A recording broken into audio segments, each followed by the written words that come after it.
ఇంకా అడుగుతారు, ఎవరికి వెళ్తారు? మా కొడుకు దరఖాస్తు నుంచి మాకు పట్టా కావాలంటే బీఆర్ఓని అడుగుతారు. సో మీరు బీఆర్ఓనో లేకపోతే తహసీల్దార్నో లేకపోతే పిఓ గారి దగ్గరకో సబ్జెక్ట్ ఎవరు కావాలంటే అది ఇస్తూ ఉంటారు.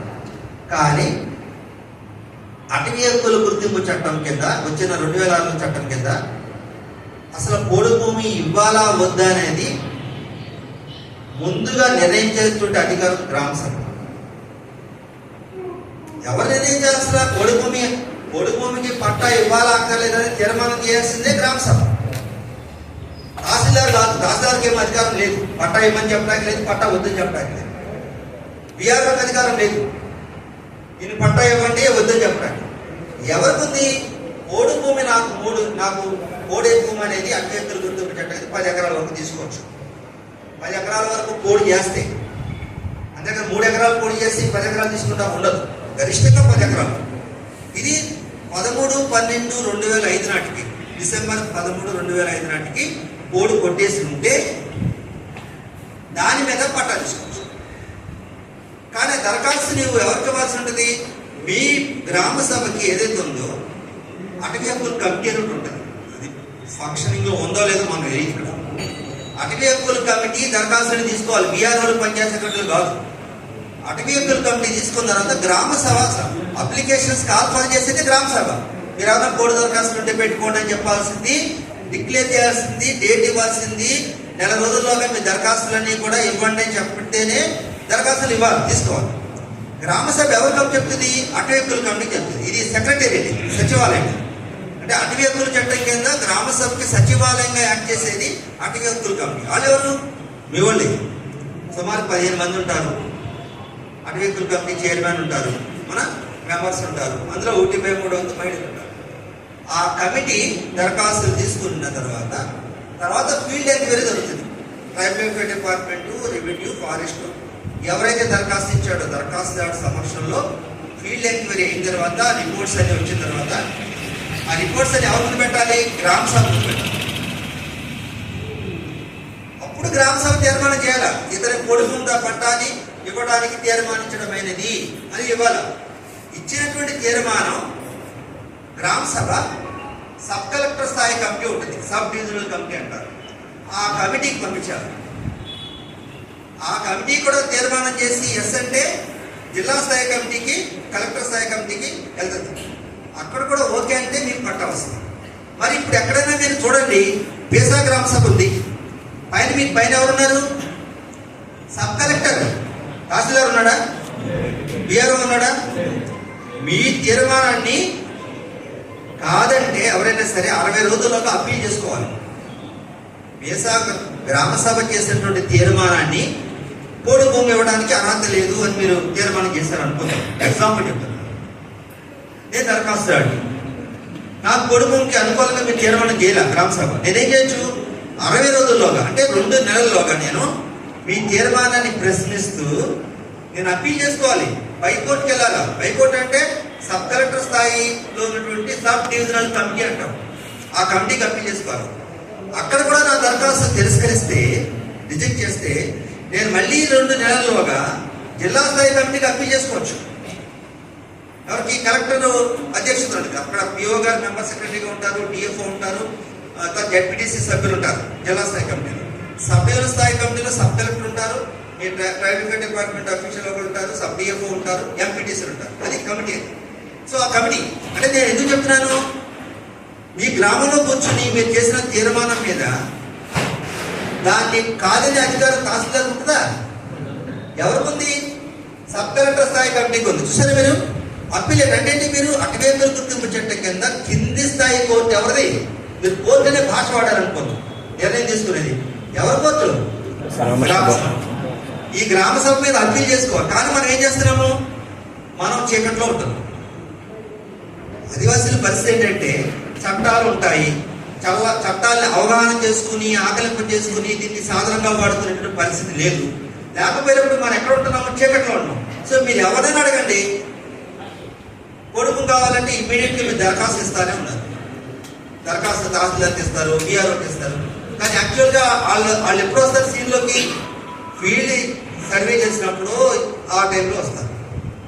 కానీ ప్రాథమికంగా నిర్ధారించాల్సింది ఎవరు? నేను చట్టం చెప్తున్నా, నేను చట్టమే చెప్తున్నా. అటవీ హక్కుల గుర్తింపు చట్టం కింద ఏమోదో చెప్తున్నా. ఈ చట్టం కింద ఎందుకంటున్నానంటే డెమోక్రసీలోని, ప్రజాస్వామ్యంలోని ప్రజాస్వామికంగా ఉన్న అధికారాలను ఉపయోగించుకోకపోతే ప్రజాస్వామ్యం నిలబడదు. ప్రజలకు ఇచ్చిన అధికారం, గ్రామ సభ అంటే ఎవరికి ఇచ్చారండి? ప్రజలకు ఇచ్చిన అధికారం. నీ కోడి భూమి ఇవ్వాలి అవద్దని నిర్ణయించే అధికారం ప్రజలకు ఇచ్చారు. ఈ ప్రజలకు ఉండే అధికారాన్ని పక్కన పెట్టి అధికారులు ఏం తీసుకుని చేస్తున్నప్పుడు ఏమవుతుంది? ప్రజాస్వామ్యం బలపడుతుందా? ప్రజాస్వామ్యం బలపడుతుందంట? డెమోక్రసీ స్ట్రెంగ్తన్ అవుతుందంట? నో. ప్రజలకు ఉండే అధికారం భారతదేశంలో ఏంటంటే ఒక విచిత్రమైన పరిస్థితి. అధికారులకు ఉన్నటువంటి అధికారాలు ఖచ్చితంగా అమలు అవుతాయి, ప్రజలకు ఇచ్చిన అధికారాలు అమలు కావు. ఎందుకు అమలు కావంటే రెండు రకాలు. మనం కూడా ప్రజలతో ఉండి మనం దీన్ని చట్టాన్ని ఏంటో, దీని సంగతి ఏంటో తెలుసుకున్నాము అనేటువంటి ఒక ధైర్యంతో, ఒక కాన్ఫిడెన్స్ తోటి, నమ్మకంతో చట్టాన్ని ముందుకు తీసుకెళ్లే పరిస్థితి ఉంటే అవుతాయి. ఇప్పుడు మీరు పేసా గ్రామ సభ తీర్మానం లేకుండా ఎవరైనా ఇచ్చారనుకోండి, ఎగ్జాంపుల్ చెప్తున్నా, మీరు లెటర్ పెట్టండి. మీరు ఏ చట్టం కింద, ఏ రూల్స్ కింద గ్రామ సభ అనుమతి లేకుండా, ఉదాహరణకి లిక్కర్ షాప్ అనుకోండి, మీ తీర్మానం లేకుండా ఇచ్చేశారు అనుకుందాం, ఎగ్జాంపుల్ చెప్తుంది. మీరు ఎక్సైజ్ కమిషనర్కు సెక్రటరీగా లెటర్ పెట్టి ఏ చట్టం కింద, ఏ రూల్ కింద పేసా గ్రామ సభ కాదని అనుమతి లేకుండా మీరు లిక్కర్ షాప్ని ఎస్టాబ్లిష్ చేశారు, ఏర్పరిచారు తెలియజేయండి అని మీరు అఫీషియల్గా లెటర్ పెట్టండి. అప్పుడు ఖచ్చితంగా సమాధానం ఇవ్వాలి. మనం కాగితాలను వాడాల, నోటి మాటలతో కుదరదు. గుర్తుపెట్టుకోండి, మన చట్టం అమలు కావాలంటే భాష నేర్చుకోవాలి. మనం ఏ భాష నేర్చుకోవాలి? రాజ్యాంగం చెప్పిన భాష, హక్కుల భాషను నేర్చుకోవాలి. మన కాగితమే సమాధానం. అధికారులు ఎవరైనా కూడా, ప్రభుత్వ యంత్రాంగం ఎవరైనా కూడా కాగితాలకు సమాధానం ఖచ్చితంగా ఇవ్వాలి. ఎందుకు సమాధానం ఇవ్వాలి? ఇవ్వకపోతే ఆర్థికత మళ్ళీ ఏం చేసావో చెప్పడానికి ఉంటుంది. మనం ఏం చేస్తాము? అలా చెయ్యం. మనం కాగితాల మీద అసలు మనం ఉపయోగించం. కాగితాలు ఉపయోగించినప్పుడు పరిపాలన అనేది సజావుగా సాగే అవకాశం. సో అటవీ హక్కుల గుర్తింపు చట్టం కింద అధికారం పేసా గ్రామ సభకు ఉంది. దాంతోపాటు ఇంకా అధికారాలు ఉన్నాయి గ్రామ సభ. మీరు కోడి భూమి గురించి అనుకుంటున్నారు, మనకు చాలా చాలా హక్కులు ఉన్నాయి అటవీ హక్కుల గుర్తింపు చట్టం కింద. దాంట్లో కూడా పేసా గ్రామ సభకి ప్రధానమైనటువంటి రోల్ ఉంది. ఏం రోల్ ఉందంటే, మైదాన ప్రాంతాల్లో గ్రామం అంటే గ్రామ పంచాయతీ, ఏజెన్సీ ప్రాంతాల్లో, షెడ్యూల్ ప్రాంతాల్లో గ్రామం అంటే పేసా గ్రామం. ఇది ఒక మార్పు. ఇది రెండవ మార్పు ఏంటి? ఊరుముడే అడవులు ఉంటాయి. అంటే ఏంటి? మీ ఊళ్ళో పశువులు మేతకి వెళ్తాయి అడవులకు, అవునా? ఉమ్మడాసు. సో మేతకి వెళ్తాయి, మేత స్థలాలు ఉంటాయి అడవిలోని, దానికి పట్టా తీసుకోవచ్చు. అడవిలోకి వెళ్ళి చిన్నతరహా ఉత్పత్తులు ఉంటాయి, కాయలు కానీ, పళ్ళు కానీ, బెరడు కానీ, రూట్స్ కానీ, లేకపోతే ఏదైనా సరే తేనె కానీ, జిగురు కానీ, ఏవైనా సరే ఈ ఉత్పత్తులు ఏడుతున్నాయో మీరు అడవి పేసా గ్రామ పరిధిలోని ఎంతమంది సేకరణదారులు ఏ ఏరియాకి వెళ్ళైతే ఉమ్మడి అడవిలోకి వెళ్తారు, అడవిలోకి వెళితే ఆ ఏరియా అంతటికీ పట్టా తీసుకోవచ్చు, ఆ ఏరియాకి మొత్తం పట్టా తీసుకోవచ్చు.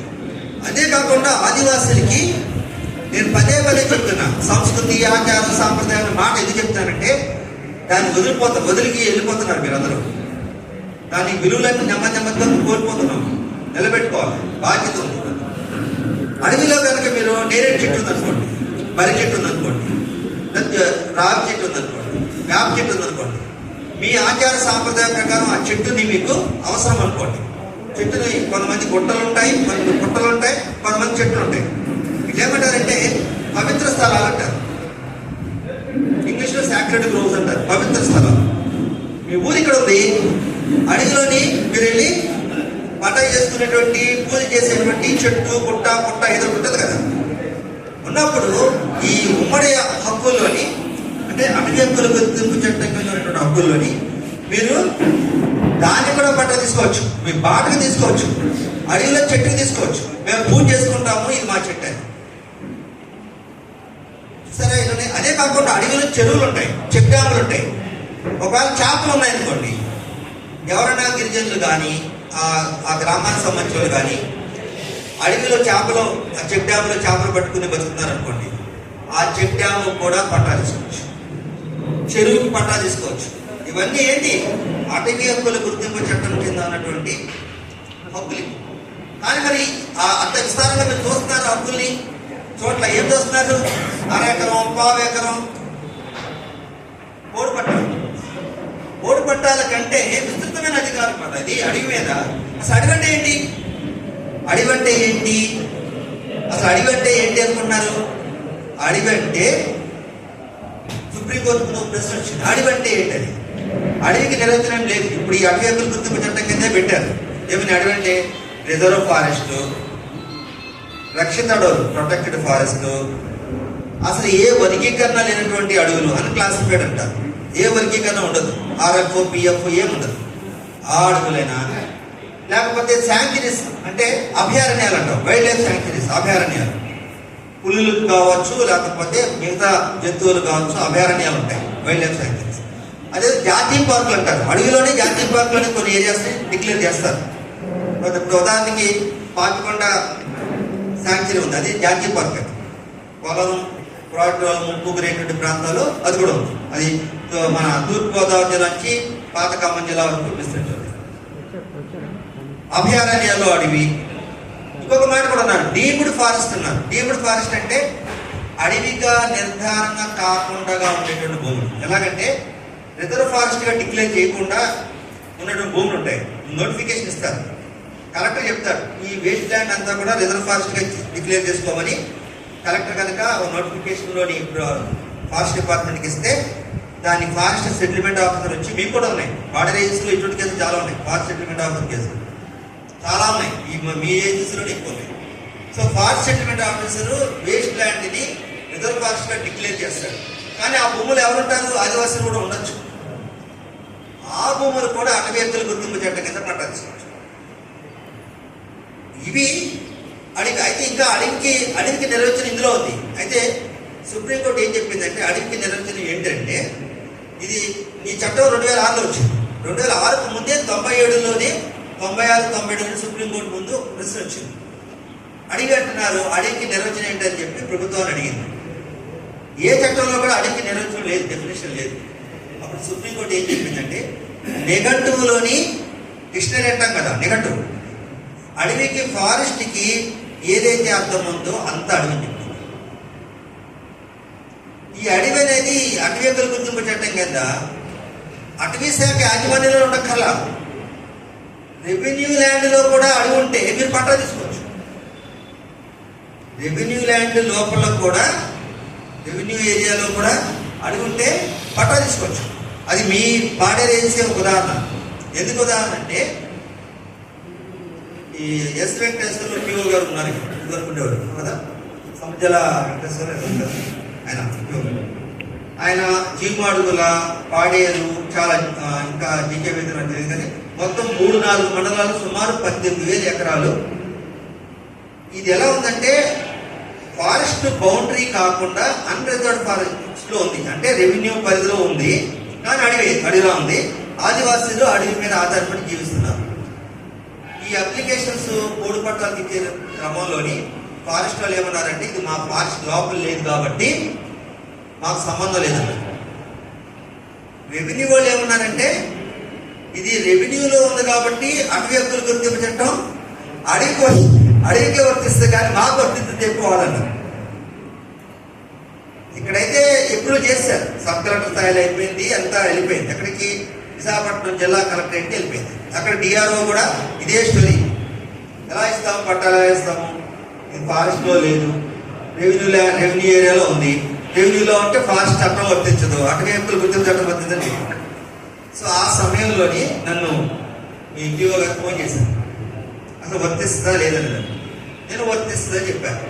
వర్తిస్తే చెప్తే అలా కుదరదు కదా ప్రభుత్వానికి ఏమన్నారంటే, మీరు ప్రభుత్వానికి లేఖ రాయండి, సుమారు 18,000 ఎకరాలు. ఈశ్వర గారు చెప్తారు ఏ మండలాలు ఏమున్నాయి ఇక్కడ. సో లేఖ రాయండి, అసలు ఇవ్వచ్చా లేదా, రెవెన్యూ యాజమాన్యంలో ఉన్నటువంటి అటవీ భూములకి ఒకవేళ 13/12/2005 కంటే ముందే ఆదివాసులు కనుక అటవీ భూముల్ని అనుభవిస్తున్నట్లయితే వాళ్ళకి పట్టా ఇవ్వచ్చా ఇవ్వకూడదు అని రాశారు. ప్రభుత్వం నా ఒపీనియన్ అడిగింది, లీగల్ ఒపీనియన్ అడిగింది. నేను ఇవ్వచ్చని చెప్పి ఆల్రెడీ దీని మీద తీర్పులు అన్ని కూడా వదిలిస్తే మన కాంతిరావు దండే గారు, గిరిజన సంఘం సెక్రటరీ గారు, ఆయన ఈ పిఓ గారికి ఇచ్చారు ఇవ్వచ్చని. అప్పుడు సుమారు 18,000 ఎకరాలకి మీ పాడేరు ఏజెన్సీ ప్రాంతంలోని పట్టాలు ఇచ్చారు.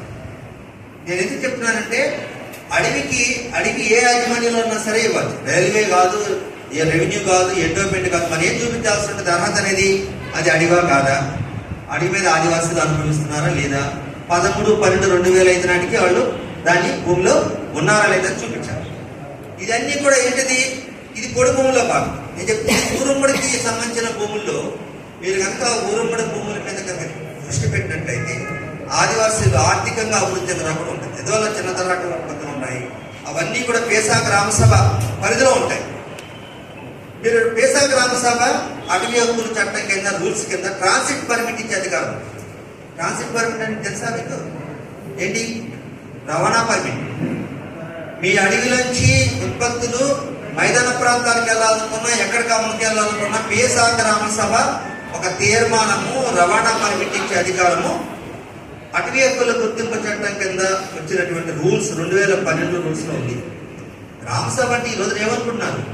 అసలు నిజంగా గ్రామసభ కూర్చొని చట్టం ప్రకారం చేస్తే మీరు పెద్ద పాలన, మీరు అధికారులు మీ చుట్టూ తిరగాలి. మీకు తెలియకుండా మీరు తిరుగుతున్నారు. పరిపాలన అనేది మీరు ఎక్కడ వెళ్ళాల్సిన అవసరం లేదు. మీరు ఊళ్ళోనే ఉండాలా. మీ ఊళ్ళో ఉండి పరిపాలన చేయాలి. మీ తీర్మానాలు వెళ్ళాలి. మనుషులు వెళ్ళక్కర్లా, తీర్మానాలు వెళ్ళాలి. తీర్మానానికి స్పందన అనేది ప్రభుత్వం నుంచి. ఇప్పుడు ఇక్కడ పిఓ ఆఫీస్ ఎక్కడ ఉంది, తాలూకా ఆఫీసర్ కొంచెం పుట్టో పెద్దపల్లిలో ఎక్కడో డబ్బులు కూడా ఉంది. ఇక్కడ నుంచి లెటర్ పంపిస్తే తహసీల్దార్ ఏం చేస్తారు? లెటర్ పంపిస్తారో ఆయన చేస్తుంటాడా? అంతే కదా. సో మీరేం చేయాలి? కరస్పాండెన్స్ ఎలా ఉండాలి? కరస్పాండెన్స్ చేయాలా? తీర్మానాలన్నీ కూడా కరస్పాండెన్స్ అంటే తెలుసు కదా, పంపించాలా. రిజిస్టర్లో ఎంటర్ చేసుకోవాలి. ఏ రోజు తీర్మానం పిఓ పంపించామా, కలెక్టర్ పంపించామా, డేట్ ఏంటి, డిస్పాచ్ ఎప్పుడు చేసాము, రిజిస్టర్ పోస్ట్ చేస్తే రిజిస్టర్ నెంబర్ ఎంత, ఇది డిస్పాచ్. ఒక రిజిస్టర్ పెట్టుకోవాలా, తీర్మానాలతో రిజిస్టర్ పెట్టుకోవాలా, నోటీసులతో రిజిస్టర్ పెట్టుకోవాలా, మీ డిస్పాచెస్, లెటర్ డిస్పాచ్, మీరు మొత్తం అడ్మినిస్ట్రేషన్ నడపాలా. పాలన అంటే ఏంటి? తెలుగులో మనం పాలన అంటున్నాం. స్థానిక పాలన అంటే ఏంటి? Local administration. మీరు అడ్మినిస్ట్రేషన్గా చూడలే. మీరు ఏం చూస్తున్నారంటే, నాకు అర్థమైంది ఏంటంటే, ప్రభుత్వం అంటే వేరు, అందుకని మన ప్రశ్నని ప్రభుత్వానికి వేయాలంటున్నారు. నేను అంటున్నాను, మీ ప్రశ్న ఆల్కాదు వేయాల్సింది. మన ప్రశ్న మనం వేసుకోవాలి. వేసుకుని మన అధికారాలు ఏంటి, మన విధులు ఏంటి, మనం ఇక్కడి నుంచి పరిపాలన చేయాలి. మన గ్రామం కదలద్దు, గ్రామంలోనే కూర్చున్నాం, గ్రామంలోనే పరిపాలన చేయాలి. గ్రామంలోనే రిజిస్టర్లు ఉండాలా, గ్రామంలో రిజిస్టర్లు అన్ని పంపించడం, మళ్ళీ స్పందన కోసం ఎదురు చూడటం. దానికి మళ్ళీ రైట్. నేను ఎగ్జాంపుల్ చెప్తున్నా. జ్యూలిమిల్ ఉంది అంటే ఏలూరు జిల్లాలో, పశ్చిమ గోదావరి జిల్లాలోనే పూర్వం ఏలూరు జిల్లా. ఇట్లాగా మాట్లాడుతుంటాం